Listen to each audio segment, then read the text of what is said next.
Welcome to Mahalakshmi Science and Social Zone. TNPSC syllabusல physics partல second one பாருங்க general scientific laws கேட்டிருக்காங்க. So ஃபிசிக்ஸில் இருக்கக்கூடிய laws எல்லாமே consolidate பண்ணி கொடுத்துருக்கேன், பார்க்கலாம்.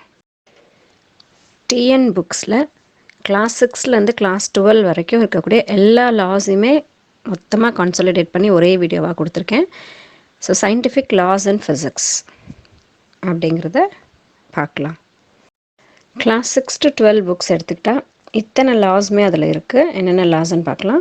Pascal's law, the law of reflection, Snell's law of refraction, laws of floating, Kepler's law of planetary motion, Newton's laws of motion, Newton's universal law of gravitation, Rayleigh scattering law, fundamental law of gas, Boyle's law, Charles' law of volume, Avogadro's law, Ohm's law, Joule's law of heating, radioactive displacement law. இந்த லா ஒன்னொன்னுத்தையும் தனித்தனியாக பார்க்கலாம். Pascal's law. Pascal's principle is named after Blaise Pascal 1623 to 1662. So இந்த pascal லா வந்து place pascal அப்படிங்கிறவருடைய பேரை தான் வந்து இந்த lock வச்சுருக்காங்க. இவர் ஒரு French mathematician and physicist. The law states that the external pressure applied on an incompressible liquid is transmitted uniformly throughout the liquid. The law என்ன சொல்லுது அப்படின்னா, ஒரு இன்கம்ப்ரெசிபிள் லிக்விட் இருக்குது, கம்ப்ரெஸ் பண்ண முடியாத ஒரு லிக்விட் இருக்குன்னு வச்சுக்கோங்களேன். கம்ப்ரெஸ்டு கேஸ்ன்னு சொல்கிறோம். அழுத்தமாக கேஸை வந்து சிலிண்டருக்குள்ளே அடைச்சி வைக்கிறோம் இல்லையா, அந்த மாதிரி கம்ப்ரெஸ் பண்ண முடியாத லிக்விட், அதாவது இன்கம்ப்ரெசிபிள் லிக்விடை அதுக்கு நம்ம ப்ரெஷர், எக்ஸ்டர்னல் ப்ரெஷர், நம்ம வெளிப்படையிலேருந்து ப்ரெஷர் கொடுக்கும்போது அந்த ப்ரெஷர் வந்து மொத்த இடத்துக்குமே பரவும். ஒரு குறிப்பிட்ட இடத்துல இல்லாமல் மொத்த இடத்துக்குமே அந்த ப்ரெஷர் வந்து பரவும் அப்படின்றது தான் வந்து அது யூனிஃபார்மாக பரவும். ஒரு இடத்துல கம்மியாக ஒரு இடத்துல ஜாஸ்தி அப்படிலாம் இல்லாமல் யூனிஃபார்மாக அதோடைய பரவல் வந்து இருக்கும் அப்படின்னு சொல்கிறது தான் வந்து pascals law. Pascal's law states that the pressure applied at any point of a liquid at rest in a closed system will be distributed equally through all directions of the liquid. So இன்னொரு புக்கில் இதே pascal லா கொடுத்துருக்காங்க. அது same லா தான், but கொஞ்சம் டிஃப்ரெண்ட்டாக கொடுத்துருக்காங்க. என்னென்னா, pressure applied at any point of liquid, ஒரு லிக்விட் இருக்குது, ஒரு ரெஸ்ட்டில் ஒரு லிக்விட் இருக்குது, மூமெண்ட் இல்லாத ஒரு லிக்விட் இருக்குது, அது மேலே நம்ம அப்ளை பண்ணக்கூடிய ஒரு ப்ரெஷர், அது வந்து அந்த லிக்விட் வந்து ஒரு க்ளோஸ்டு சிஸ்டமில் இருக்கணும், ஓப்பனாக இல்லாமல் அது மொத்தமாக ஒரு க்ளோஸ்டாக இருக்கக்கூடிய சர்ஃபேஸ்க்குள்ளே ஒரு லிக்விட் அடைப்பட்டிருக்குன்னு வச்சுக்கோங்களேன். அங்கே நம்ம கொடுக்கக்கூடிய ப்ரெஷர் வந்து பார்த்திங்கன்னா ஈக்குவலாக டிஸ்ட்ரிபியூட் ஆகும், எல்லா டைரெக்ஷன்லையுமே அந்த ப்ரெஷர் வந்து பரவுது அப்படின்றது தான் வந்து பாஸ்கல்ஸ் லா.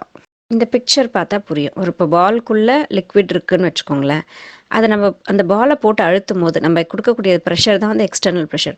ஸோ நம்ம பாலை போட்டு அழுத்தும் போது எல்லா இடத்துல இருந்தும் தண்ணி வந்து வெளியே வரும். அப்போது நம்ம ஃபோர்ஸ் வந்து எல்லா இடத்துலையும் ஈக்குவலாக பரவுது அப்படின்றது தான் இது சொல்லக்கூடிய ஒரு லா. இது வந்து pascals law. The laws of reflection. Reflect அப்படின்னா என்னென்னா, ஒரு இடத்துல போய் லைட் பட்டு அங்கேருந்து ரிட்டர்ன் வர்றது ரிஃப்ளெக்ட்னு சொல்கிறோம். ஸோ லாஸ் ஆஃப் ரிஃப்ளெக்ஷன் தான் பார்க்க போகிறோம். The incident ray, the reflected ray and the normal at the point of incidence all lie in the same plane. இப்போது ஒரு லைட்டு கண்ணாடின்னு ஒரு கிளாஸ்ன்னு வச்சுக்கோங்களேன், அந்த லைட் போய் படுறது இன்சிடென்ட் ரே, அங்கேருந்து மறுபடியும் வெளியே வர்றது ரிஃப்ளெக்டட் ரே. நார்மல் பாயிண்ட்ன்றது ரெண்டுத்துக்கும் சென்டரில் இருக்கக்கூடிய பாயிண்ட். இது மூணுமே ஒரே பிளேனில் தான் இருக்கும் அப்படின்னு சொல்கிறாங்க.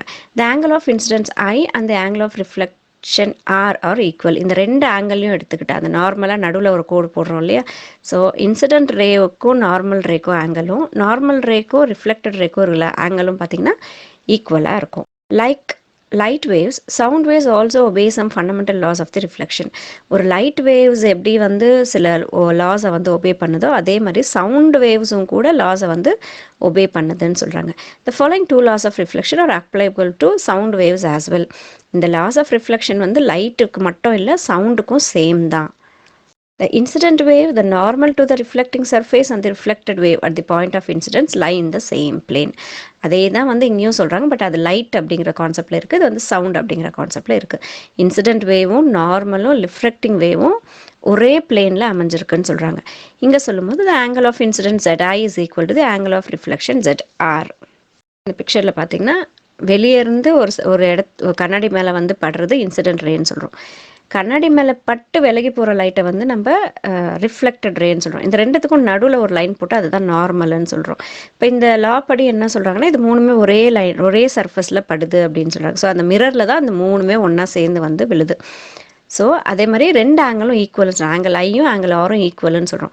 அப்போ இன்சிடென்ட் ரே லைனுக்கும் நார்மல் லைனுக்கும் இருக்கக்கூடிய ஆங்கிளும், அதே மாதிரி நார்மல் லைனுக்கும் ரிஃப்ளெக்டட் ரேக்கும் இருக்கக்கூடிய ஆங்கிள் ஆரும் அளவெடுத்து பார்த்தா ஒரே அளவாக தான் இருக்கும். அதுதான் laws of reflection. Snell's law of refraction. இது ரிஃப்ராக்ஷன், அது ரிஃப்ளெக்ட், இது ரிஃப்ராக்ஷன். ரிஃப்ளெக்ட்னா ஒரு லைட் வந்து பட்டு அதிலிருந்து ரிட்டர்ன் போகிறது. ரிஃப்ராக்ட் அப்படின்னா விலகி போகிறது. ஸோ ரெண்டுத்துக்கும் டிஃப்ரென்ஸ் இருக்குது. Refraction of light rays as they travel from one media to another media obeys two laws which are known as Snell's law of refraction. The law of light ray பார்த்தீங்கன்னா ஒரு மீடியம்லேருந்து இன்னொரு மீடியமுக்கு travel பண்ணும்போது கொஞ்சம் விலகி போகுது, அதுக்கு ரெண்டு லாவை வந்து அது ஃபாலோ பண்ணுதுன்னு சொல்கிறாங்க. ஸோ அது என்னென்னு பார்க்கலாம். இப்போ மீடியம் அப்படின்னு சொல்லும்போது, இப்போ லைட் ரேஸ் வந்து காற்றுல பரவி தண்ணிக்குள்ளே போகும்போது என்ன ஆகுது, இல்லை காற்றுலேருந்து தண்ணிக்குள்ளேருந்து லைட் ரேஸ் வந்து நம்ம காற்று மேலே ட்ராவல் பண்ணும்போது என்ன ஆகும், அதுதான் வந்து one medium to another medium அப்படின்னு சொல்கிறாங்க. The incident ray, the refracted ray and the normal at a point of insertion all lie in the same point. இந்த இன்சிடென்ட் ரேவும் விலகி போகக்கூடிய அந்த ரிஃப்ராக்டட் ரேவும் இந்த நார்மலும் இன்டராக்ஷன் இது ரெண்டும் ஒன்றா சேர்கிற இடமும் பார்த்திங்கன்னா ஒரே இடத்துல தான் அமைஞ்சிருக்கும், சேம் பிளேனில் தான் அமைஞ்சிருக்கும். The ratio of the sine of angle of incidence, அந்த இன்சிடென்ஸ் இது வந்து விழக்கூடிய அந்த சைன் இருக்கு இல்லையா, சைன் ஆஃப் ஆங்கிள் இருக்குல்ல, அதையும் to the sine of angle of refraction is equal. அது ரெண்டுத்துடைய ரேஷியோ பார்த்தீங்கன்னா ஈக்குவலாக இருக்கும். நம்ம லா ஆஃப் ரிஃப்ளெக்ஷனில் பார்க்கும்போது ரெண்டுத்துடைய ஆங்கிள் ஈக்குவலாக இருக்குன்னு பார்த்தோம் இல்லையா, இங்கே அதே தான் என்ன சொல்கிறாங்கன்னா சைன் ஆஃப் ஆங்கிள் வந்து ஈக்குவலாக இருக்குது அப்படின்னு சொல்கிறாங்க. Index of the medium which is a constant, அது வந்து கான்ஸ்டண்ட்டாக இருக்குது. த ரேஸ் ஆஃப் ரிஃப்ராக்ஷன் அப்படின்றதுனா ஒரு டம்ளரில் டம்ளர் தண்ணியில் பென்சில் விட்டால் அது கொஞ்சம் விலகி போன மாதிரி பெருசாக இருக்க மாதிரிலாம் தெரியுங்களா, அதுதான் வந்து இந்த சினல்ஸ் லா. ஸோ இங்கே நமக்கு என்ன சொன்னாங்க அப்படின்னா, இன்சிடென்ட் ரேவும் அது ட்ராவல் பண்ணக்கூடிய அடுத்த மீடியமான தண்ணி லிக்விட்லேயும், இப்போ ஏர்லேருந்து லைட் ரே வந்து லிக்விடுக்குள்ளே போகுது, அப்போ என்ன ஆகுதுன்னா கொஞ்சம் விலகி போகுது அப்படின்னு சொல்கிறாங்க. அப்போது அந்த சைன் ஐயுடைய ரேஷியோவும் சைன் ஐயும் சைன் ஆருடைய ரேஷியோவும் எப்படி இருக்கும்னா கான்ஸ்டண்ட்டாக இருக்கும். லாஸ் ஆஃப் ஃப்ளோட்டேஷன் அப்படின்னா மிதக்கிறது.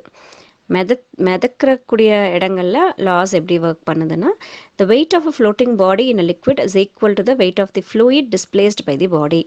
ஒரு தண்ணிக்குள்ளே மிதக்கக்கூடிய ஒரு பொருளுடைய வெயிட்டும் அந்த மிதக்கும் போது எந்த அளவுக்கு தண்ணியை வந்து விலக்கி விடுதோ அதோடைய வெயிட்டும் பார்த்திங்கன்னா ஈக்குவலாக இருக்கும் அப்படின்னு சொல்கிறது தான் லா ஆஃப் ஃப்ளோட்டேஷன். அதில் செகண்ட் லா பார்த்தீங்கன்னா, the centre of gravity of the floating body and the centre of buoyancy are in the same vertical line. இந்த சென்டர் ஆஃப் கிராவிட்டின்னு எடுத்துக்கிட்டோம் அப்படின்னா, அந்த ஃப்ளோட்டிங் பாடிக்கும் இந்த மிதக்கக்கூடிய அந்த ஒரு பொருளுக்கும் சென்டர் ஆஃப் பியான்சிக்கும் பார்த்தீங்கன்னா ஒரே வர்டிக்கல் லைன்னா மேலேருந்து கீழே வரையக்கூடிய லைன் தான் வர்டிக்கல் லைன். ஸோ ஈக்குவலாக இருக்கும், அது ரெண்டுத்துக்கும் லைன் போட்டால் ஈக்குவலாக இருக்கும் அப்படின்னு சொல்கிறோம். Point through which the force of buoyancy is supposed to act is called as center of buoyancy. இந்த buoyancy force எங்கே ஆக்ட் பண்ணுதோ அதிலிருந்து வரக்கூடிய பாயிண்ட்டை தான் வந்து நம்ம சென்டர் ஆஃப் buoyancy அப்படின்னு சொல்கிறோம். இங்கே இந்த பிக்சரில் பார்த்தா தெரியும் பாருங்கள், ஒரு போட் வந்து மிதந்துட்டுருக்கோம்.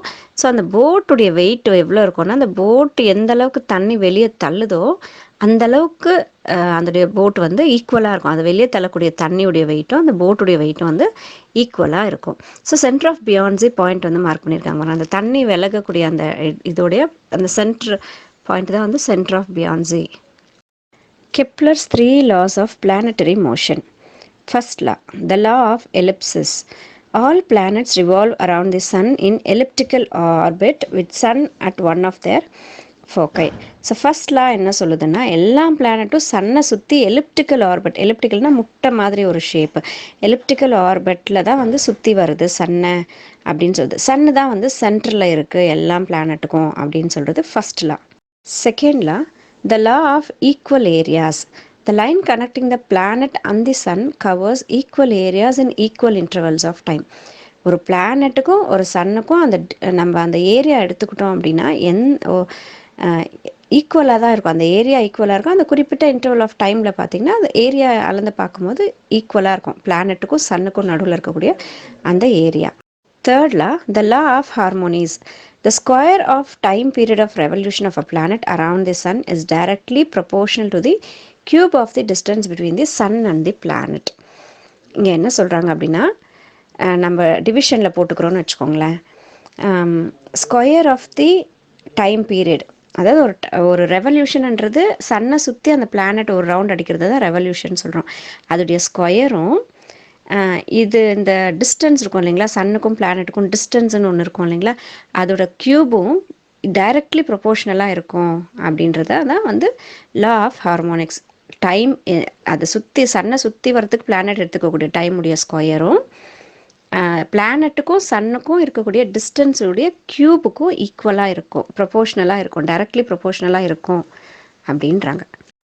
த லா ஆஃப் எலிப்சிஸ்ன்னு பார்த்தோமா, அதில் என்ன சொல்கிறாங்க அப்படின்னா, பிளானட் ரிவால்வ் ஆகுறது வந்து ஒரு எலிப்டிக்கல் பாத்தில் தான் வந்து ரிவால்வ் ஆகுது, சன்னு தான் சென்டரில் இருக்குதுன்னு சொல்கிறாங்களா. இப்போ இந்த பிக்சரில் பார்த்தீங்கன்னா சன்னு சென்டரில் இருக்குது, பூமி வந்து அதை சுற்றி வருது. எந்த பாதையில் சுற்றி வருதுன்னா எலிப்டிக்கல் பாத், அந்த ஒரு மாதிரி முட்டை மாதிரி ஒரு ஷேப்பில் தான் வந்து சுற்றி வருது. செகண்ட் லா என்ன சொல்லுதுன்னா ஈக்குவல் ஏரியா அப்படின்னு சொல்லுது. அப்போ என்ன சொல்லுதுன்னா, பிளானட்ல இருந்து சன்னுக்கும் வரையக்கூடிய அந்த line connecting the planet and the sun அப்படின்றது பார்த்திங்கன்னா, அந்த டைம் இன்டர்வல், ஒவ்வொரு குறிப்பிட்ட டைம் இன்டர்வல் அது கவர் பண்ணக்கூடிய ஏரியா வந்து ஈக்குவலாக இருக்கும் அப்படின்னு சொல்கிறது தான் வந்து law of equal areas. Third law என்ன சொன்னாங்க, அது சுற்றி வரக்கூடிய அந்த டைமுடைய பீரியடுடைய ஸ்கொயரும் பிளானட்டுக்கும் சன்னுக்கும் டிஸ்டன்ஸும் பார்த்தீங்க அதோடைய க்யூபும் வந்து டைரக்ட்லி ப்ரொபோஷ்னல் அப்படின்னு சொன்னாங்க. ஸோ சுற்றி வரக்கூடிய அந்த டைமும் அதோடைய டிஸ்டன்ஸையும் கம்பேர் பண்ணி சொல்லியிருக்காங்க.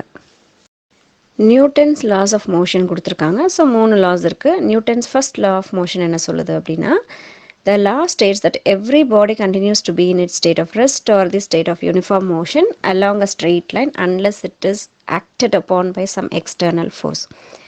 எந்த ஒரு பொருளாக இருந்தாலும் தன்னுடைய ஸ்டேட் ஒன்று ரெஸ்ட்டில் இருக்கும், இல்லைன்னா நகர்ந்துக்கிட்டே இருக்கும், அதோடைய பாதையில் நகர்ந்துகிட்டே இருக்கும். எப்போ வரைக்கும் அப்படின்னா, எக்ஸ்டர்னலாக ஒரு ஃபோர்ஸ், ஏதோ ஒரு தடையோ ஏதோ ஒன்று பண்ணும்போது எக்ஸ்டர்னலாக ஒரு ஃபோர்ஸ் அப்ளை பண்ணுற வரைக்கும் அது ரெஸ்ட்லேயே தான் இருக்கும், நகர்ந்துகிட்டே தான் இருக்கும். ஃபார் எக்ஸாம்பிள், ஒரு டேபிள் இருக்குது, அது ரெஸ்ட்டில் இருக்குது, நம்ம தள்ளினாலோ இழுத்தாலோ அது நகரும். ஸோ எக்ஸ்டர்னல் ஃபோர்ஸ் வந்து வேணும், அந்த தள்ளுறது இழுக்கிறது அதெல்லாம். அதே மாதிரி ஒரு சைக்கிளோ இல்லை ஒன்று மூவ் ஆகிக்கிட்டே இருக்குது அப்படின்னா, நம்ம பிரேக் பிடிச்சாலோ இல்லை அதை பிடிச்சி நிறுத்தினாலோ தான் வந்து அது நிற்கும். ஸோ அது கண்டினியூ ஆகிக்கிட்டே இருக்கும், அதுக்கு ஒரு எக்ஸ்டர்னல் ஃபோர்ஸ் தேவை. அதுதான் வந்து Newton's first law. Newton's second law of motion. The force acting on a body is directly proportional to the rate of change of linear momentum of a body. So ஒரு பொருள் மேலே எந்த அளவுக்கு force apply பண்ணுறாங்களோ அது வந்து directly ப்ரொபோஷ்னலாக இருக்குது. எதுக்குன்னா, rate of change of linear momentum, அந்த பொருளுடைய லீனியர் மொமெண்டமோட சேஞ்சஸ்க்கு டைரக்ட்லி ப்ரொபோஷ்னலாக இருக்குதுன்னு சொல்கிறாங்க. And the change and momentum takes place in the direction of the force. அந்த மொமெண்டம் உடைய சேஞ்ச் எந்த டைரக்ஷனில் இருக்குன்னா, எந்த டைரக்ஷனில் நம்ம ஃபோர்ஸ் அப்ளை பண்ணுறோமோ அந்த டைரக்ஷனில் தான் அந்த மொமெண்டம் உடைய சேஞ்ச் வந்து இருக்கும். This law helps us to measure the amount of force. இந்த லா படி நம்ம என்ன பண்ணலாம் அப்படின்னா, எந்த அளவுக்கு ஃபோர்ஸ் வந்து அப்ளை பண்ணியிருக்காங்க அப்படின்றத நம்மளால் மெஷர் பண்ண முடியும், அளக்க முடியும். So it is called as law of force. இதுக்கு இன்னொரு பேரும் இருக்குது, லா ஆஃப் ஃபோர்ஸ்ன்னு சொல்லுவாங்க. ஒரு வேளை கொஸ்டினில் எந்த லா வந்து நம்ம லா ஆஃப் ஃபோர்ஸ்ன்னு சொல்கிறோம் அப்படின்னு சொல்லி கேட்கலாம். இல்லைனா ஆப்ஷனில் Newton's first law, second law, third லான்னு சொல்லி கொடுத்துட்டு இதில் எந்த லா வந்து லா ஆஃப் ஃபோர்ஸ் அப்படின்னு கூட கொஸ்டின்ஸ் கேட்க வாய்ப்பு இருக்குது. Newton's third law of motion. Newton's third law of motion states that for every action there is an equal and opposite reaction. எந்த ஒரு ஆக்ஷனாக இருந்தாலும் அதுக்குண்டான ஈக்குவல் அண்ட் ஆப்போசிட் ரியாக்ஷன் வந்து கட்டாயமாக இருக்கும் அப்படின்றத வந்து நியூட்டனுடைய third law. They always act on 2 different bodies. இந்த லா இது எப்பயுமே பார்த்திங்கன்னா 2 வெவ்வேறு பொருள் மேலே வந்து இந்த ஆக்ஷன் வந்து இருக்கும். Newton's universal law of gravitation. கிராவிடேஷனாக புவியீர்ப்புன்னு சொல்கிறோம் இல்லையா, அதான் gravitation. This law states that every particle of matter in this universe attracts every other particle in a force. So இந்த லா என்ன சொல்லுதுன்னா, உலகத்தில் உள்ள எந்த பொருளாக இருந்தாலும் ஏதோ ஒரு அட்ராக்ஷன் மூலமாக ஈர்க்கப்படுது அப்படிங்கிறாங்க.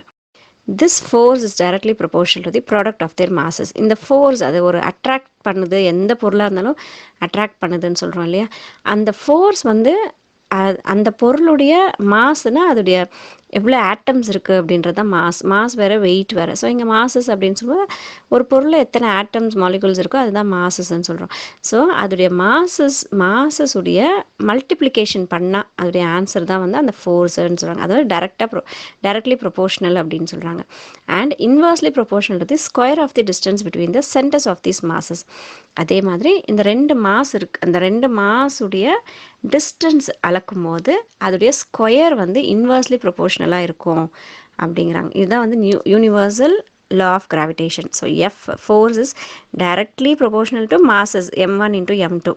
அதே மாதிரி force is inversely proportional to the square of distance between them. So அந்த நம்ம டிஸ்டன்ஸ்னும் போது அந்த ரேடியஸ் எடுத்துப்போம் இல்லையா, அதனால இங்கே r² அப்படின்னு கொடுத்துருக்காங்க.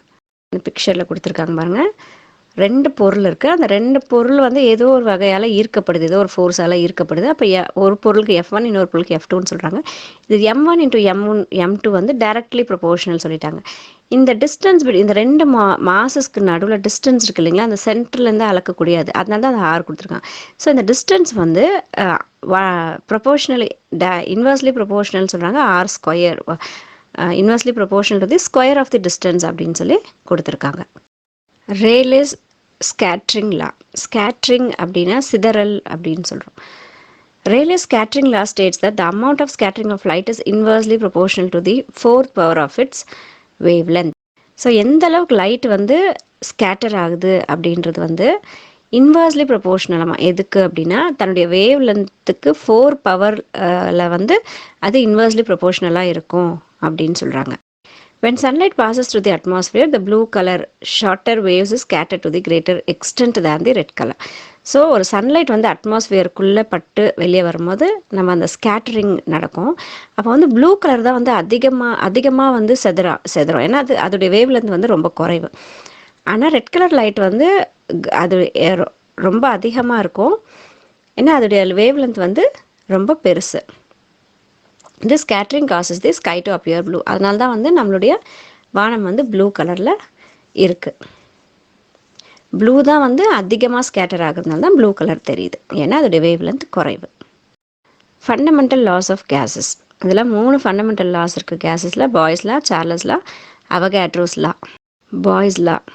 when the temperature of a gas is kept constant. இப்போ ஒரு கேஸுடைய டெம்பரேச்சர் வந்து கான்ஸ்டண்ட்டாக வச்சுருக்கணும், ஏற்றவும் இல்லை குறைக்கவும் இல்லைன்னு வச்சுக்கோங்களேன். the volume of the fixed mass of gas is inversely proportional to its pressure.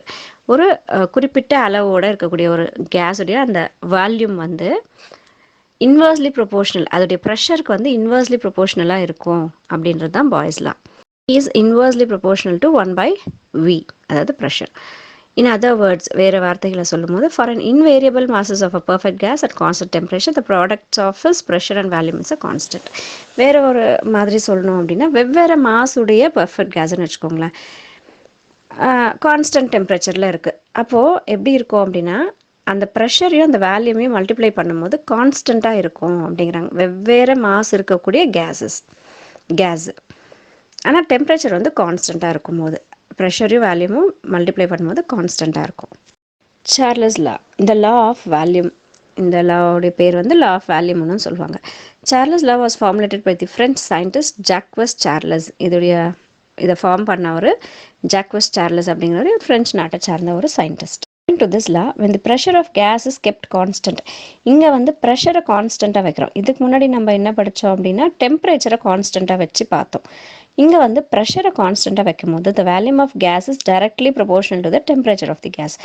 அதோடைய வேல்யூம் எப்படி இருக்கும், அந்த கேஸுடைய வேல்யூம் எப்படி இருக்கும் அப்படின்னா டைரக்ட்லி ப்ரொபோர்ஷனலாக இருக்கும். எதுக்கு? டெம்பரேச்சருக்கு.